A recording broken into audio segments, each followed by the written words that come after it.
निशा निशा सगळ्या हॉलमध्ये जोरात आवाज घुमत होता। निशा धाप लागेपर्यंत धावत आली। आले सासूबाई, तुम्ही मला हाक मारली का? होय, उद्या माझ्या माहेरून माझे 2 भाऊ आणि वहिनी येणार आहे, म्हणजे तुझे मामी सासू आणि मामा सासरे। यांची चांगली काळजी घे। तू सकाळचा नाश्ता आणि रात्रीच्या जेवणाची चांगली तयारी कर, सुलेखा ताई म्हणाल्या। निशा म्हणाली, हो आई, असे म्हणून निशा तिच्या खोलीत गेली। काही महिन्यापूर्वीच निशाचे आशुतोषशी लग्न झाले होते। निशा सुसंस्कृत आणि चांगल्या स्वभावाची मुलगी होती। सासरच्या घरी येताच तिने सर्वांची मने जिंकली होती। काही दिवसातच ती घरात रुळली होती। घरातील स्वयंपाकघरही तिने नीट व्यवस्थित ठेवले होतं। घरात फक्त सासू, आशुतोष आणि निशा होते। निशाच्या मोठ्या नंदेचे टीनाचे लग्न झाले होते। खोलीत जाऊन निशाने विचार केला की सगळ्यांना आवडेल असे छान चविष्ट जेवण बनवावे।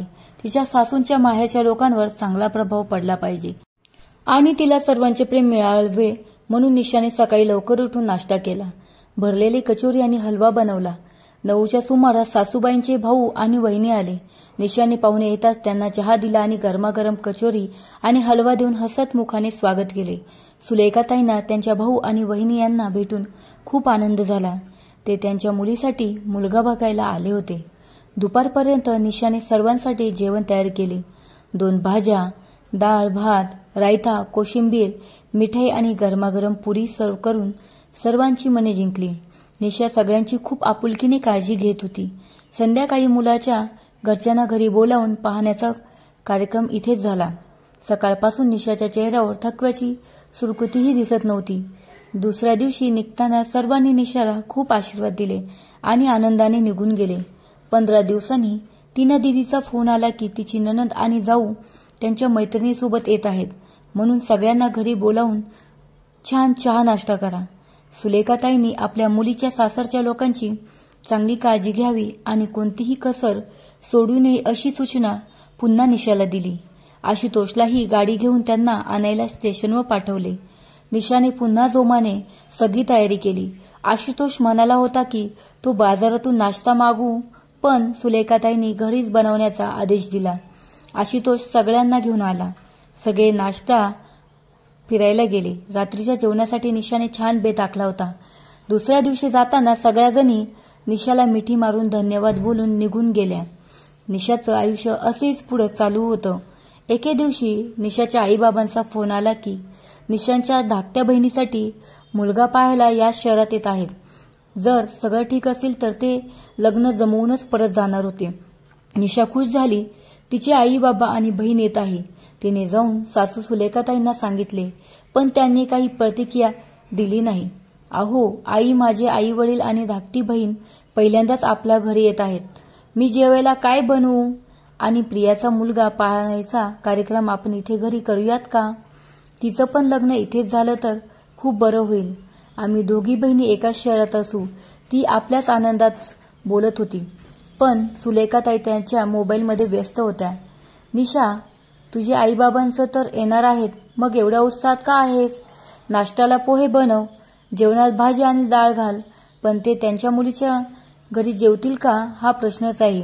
तुझे आई वडीलच येत आहेत ना, त्यांच्यासाठी वेगळं आणि चांगलं जेवण बनवायची काय गरज आहे? तसंही ते मुलीच्या सासरीच येत आहेत ना। सुलेखाताईचे बोलणे ऐकून निशाला आश्चर्य वाटले। तिने आशुतोषला रात्री सांगितले, पण तो जास्त काही बोलला नाही। सकाळी उठल्याबरोबर निशा अस्वस्थ होती। तिने आशुतोषला स्टेशनवर गाडी घेऊन जाण्यास सांगितले, पण सुलेखाताईंनी त्याला थांबवले। निशाचे आई वडील आणि बहीण टॅक्सी घेऊनच घरी आली। सुलेखाताई तशाच हॉलमध्ये बसून राहिल्या। निशा चहा नाश्त्याची व्यवस्था करत इकडे तिकडे धावत होती।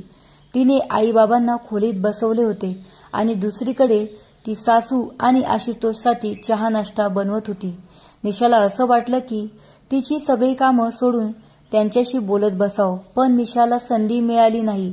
ती थोडा वेळ बसली तर कधी सासू आवाज द्यायची, तर कधी आशुतोष तिला काहीतरी काम काढून बोलवायचा। निशा वेड्यासारखी फिरत होती। तिची आई, बाबा आणि बहिणीलाही विचित्र वाटत होते। पहिल्यांदाच निशाच्या माहेरचे लोक आले होते आणि सासूबाईंनी त्यांना फक्त पोहे बनवायला सांगितलं। त्यांनी मुलीच्या सासरच्यासाठी अनेक भेटवस्तू आणि मिठाई आणली होती। निशाला लाज वाटत होती, पण ती काय करणार? सुलेखाताई घरात कधी किचनमध्ये येत नसत, पण काय बनवायचं हे मात्र त्याच ठरवायच्या. प्रियाला दाखवायचा प्रोग्राम ठरल्यावर सुलेखाताई जोरात म्हणाले, हे घर आहे, हॉटेल नाही. मग सुनेच्या आईवडिलांचा सगळा खर्च आम्ही का उचलायचा? ही बाब निशाच्या वडिलांच्या कानावर गेली. त्याने परिस्थिती हाताळली आणि हॉटेलमध्ये राहायला गेले. निशाला तिथे बोलावले, तिथेच मुलाला पाहिले आणि लग्न ठरवले. दुसऱ्या दिवशी ते सर्व परत गेले. निशाच्या मनात एक विचित्र तणाव कायम होता. सासूच्या वागण्याने ती नाराज होती. घरात येणाऱ्या सर्व पाहुण्यांचे ती तितक्याच आनंदाने स्वागत करायची, पण आज तिच्या आई वडिलांचा झालेला अपमान ती विसरू शकत नव्हती. निशाने सुद्धा शांत राहून परिस्थिती हाताळली. काही महिन्यांनी सुलेखाताईची मोठ्या बहिणीचे कुटुंब त्यांच्या शहरात येत होते. त्यांच्या एका नातेवाईकाने लग्न होते. सुलेखाताईंनी निशाला बोलावून आज नाश्त्यामध्ये खूप व्हरायटी बनव अशी ऑर्डर दिली आणि तिला जेवणाचा लांबलचक मेनूही दिला. निशाला आज शांत राहावलंच नाही. ती म्हणाली, आई, तुमची बहीणच तर येणार आहे, त्यात इतका आदरातिथ्य करण्याची काय गरज आहे? मी नाश्त्यासाठी पोहे आणि रात्रीच्या जेवणासाठी भाजी आणि डाळ बनवते. तसेही त्या तुमची मोठी बहीण आहे. मग त्या त्यांच्या धाकट्या बहिणीच्या घरी खातील का? आणि लग्नासाठी आल्यावर लग्नघरात मुक्काम करतील. आपलं घर म्हणजे धर्मशाळा थोडीच आहे, इथे आपल्या घरी राहायला. निशाचे हे शब्द ऐकून सुलेखाताईंचा राग वाढला. निशा, काय बोलतेयस तू? तुझ्यात अजिबात शिष्टाचार नाही. तू माझ्या माहेरच्या लोकांबद्दल असे कसे म्हणू शकतेस? आम्ही त्यांच्या घरी गेल्यावर ते आमची पूर्ण काळजी घेतात, त्यामुळे त्यांची काळजी घेणे आपले कर्तव्य आहे. आई, फक्त तुमच्याच माहेरची आणि नातेवाईकांची सेवा करण्याची परंपरा आहे का? माझे माहेरचे लोकही मी आणि आशुतोष जातो तेव्हा ते पूर्ण आदरातिथ्य करतात. मग तुमच्या आणि माझ्या माहेरच्या कुटुंबात काय फरक आहे? तुम्ही जशी या घरची सून आहात तशी मीही सूनच आहे. मी आज माझ्या बहिणीच्या लग्नाच्या खरेदीला जात आहे. एवढं बोलून निशाने तिची पर्स उचलली आणि बाहेर पडली. सुलेखाताईची बहीण दारात उभी होती. निशा त्यांना नमस्कार करून निघून गेली. बहिणीला पाहता सुलेखाताई रडू लागल्या.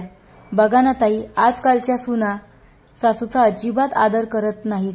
तुमच्या माहेरचे लोक आले आहेत, तुम्हीच त्यांची सेवा करा असे सांगून स्वतःच्या बहिणीच्या लग्नाच्या खरेदीला निघून गेली.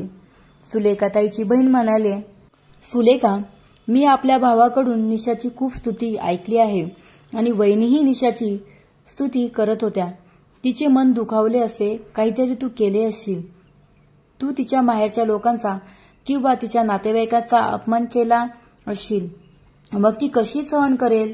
सुलेखाताईंचे डोळे पाणवले आणि तिने बहिणीला सर्व काही सांगितले. सुलेखा, हा सगळा तुझा दोष आहे. ती हे किती दिवस सहन करणार? तू सुनेच्या आई वडिलांचा पूर्ण आदर करायला हवा होता. त्यांचं उत्तम आदरातिथ्य करायला पाहिजे होतं, कारण तुम्ही जेव्हा जाल तेव्हा तेही उत्तम आदरातिथ्य करतात ना. तुमचे आज जेव्हा सुनेने तुझ्या माहेरच्या पाहुण्यांचे आदरातिथ्य करायला नकार दिला तेव्हा तुला राग आला. तूच विचार कर की तुझ्या सुनेला काय आणि किती वाईट वाटले असेल. सुलेखाच्या बहिणीने त्यांना त्यांच्या चुकीची जाणीव करून दिली. संध्याकाळी निशा आल्यावर सुलेखाताईंनी त्यांची चूक मान्य केली आणि निशाची आई वडिलांची माफीही मागितली. निशाने तिच्या मावस सासूचे खूप आभार मानले, कारण त्यांच्यामुळेच तिच्या सासूला त्यांच्या चुकीची वागण्याचा पश्चाताप झाला. मावस सासूची इच्छा असती तर त्या आगीत आणखी तेल ओतून सासू सुनेमध्ये भांडण लावू शकल्या असत्या, पण मोठी बहीण म्हणून त्यांनी धाकट्या बहिणीला योग्य दिशा दाखवली. खरं तर आज त्यांच्यामुळे सासू आणि सुनेचं नातं बहरलं होतं. काही महिन्यांनी निशाच्या घराच्या अंगणात मोठा प्रोग्राम चालू होता. छान डेकोरेशन, खमंग जेवणाचा वास सगळीकडे दळवळत होता, कारण सुलेखाताईंनी त्यांची चूक सुधारण्याची संधी म्हणून निशाच्या बहिणीचे डोहाळे जेवण त्यांच्याच घरी मोठ्या थाटामाटात केले. सुलेखाताईंच्या अशा वागण्याने निशाचा आनंद आज गगनात मावेनासा झाला. तर मित्रांनो, ज्या प्रकारे सासरची लोक महत्वाची असतात, त्याच प्रकारे एका मुलीला तिच्या माहेरची लोक सुद्धा खूप प्रिय असतात. सासरच्या लोकांप्रमाणेच माहेरच्या लोकांचा सुद्धा आदर केला पाहिजे. जर सासूने तसे करण्यास नकार दिला तर सून तिच्या सासरच्या लोकांचा तरी आदर आणि मानपान का करणार? या कथेबद्दल तुमचे काय मत आहे? कमेंट करून नक्की सांगा. चॅनलला लाईक, शेअर व सबस्क्राईब केले नसेल तर जरूर करा. परत भेटू अशाच नव्या कथासोबत. धन्यवाद.